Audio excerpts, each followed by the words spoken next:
In Gaza, you have 2 million people, many of whom are young people. Pretty hopeless conditions to live in. I think people would agree with that. Not much chance of getting out of there. They live in very densely populated areas. We know from in the last 24 hours that Israel controls water, controls energy, power going in there. Many would see that that is a control that Israel shouldn't have if you want to afford equal rights to people living in Gaza. And then it comes down to proportionate response and how you try and, like I say, how do you attack Hamas, given they're all over Gaza, living amongst the general population? How do you attack and isolate genuine members of Hamas, genuine terrorists, from the civilian population? And given that is almost impossible, clearly, what is a proportionate response to what's happened here?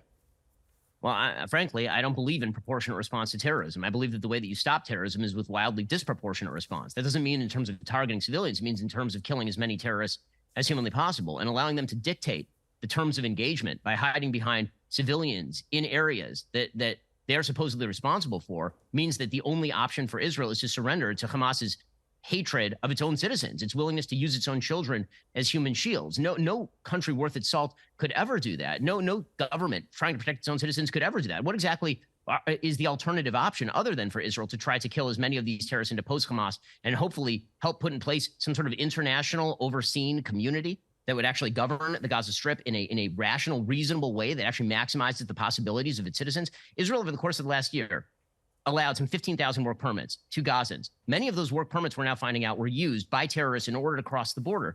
The fact that Israel controls the water and the power, the reason that Israel controls the water and the power is specifically because if they did not control the water and the power, Hamas would be right now holed up with the water and the power indefinitely. I mean, the fact is that the reason that Israel controls, for example, the sea border is because if they did not, there were attempts to ship weapons in from Turkey multiple times. The impossible situation in which Israel finds itself with regard to the Gaza Strip is mirrored only by the impossible situation in which Gazan civilians find themselves. And all of that, every single iota of that is the result of Hamas, which means unless there is a change in status, in which Hamas is removed from power, in which someone else is put in charge, this is going to continue. Again, but I would argue, 10,000 Jews want to die going into the Gaza Strip in order to defend their citizens? I agree with you, but I would also say that I think that it would also benefit any chance of a peace settlement that if Netanyahu wasn't in charge anymore. I mean, apart from anything else, this is an unbelievable breach and failure of security and military. I think part of that can be apportioned to the extraordinary social unrest that's been enveloping Israel since his cabinet, full of a lot of right-wing headbangers, frankly, some of whom have actually called themselves fascists, have tried to take on the judiciary and the Supreme Court. I don't feel comfortable about that. What do you feel about that? And do you feel that Netanyahu is the right person? Does it need a completely clean leadership now, both in Palestine and Israel, to try and get to somewhere approaching peace? The democratically elected government of Israel has not had a change in policy, despite the fact that until very recently, Netanyahu was not the prime minister of Israel. It was a joint government run by Naftali Bennett, as well as by Yair Lapid, who's a member of the hard left who dramatically opposes Benjamin Netanyahu. Today, they formed a unity government between Benny Gantz, who's a member of the center left, and Benjamin Netanyahu, who's a member of the center right, Likud party in Israel. This is not, when it comes to foreign policy, the reality is that since the rejection of any peace deal by Mahmoud Abbas in 2009, when Ehud Olmert was the prime minister of Israel, there's been very little disagreement between any of the parties with regard to foreign policy because they do not have a peace partner. The Oslo process was killed by the Palestinians, and it was killed by the Palestinians when they rejected multiple peace offerings by Ehud Barak, by Ariel Sharon, by Ehud Olmert, over and over and over again, by Yitzhak Rabin, by Shimon Peres.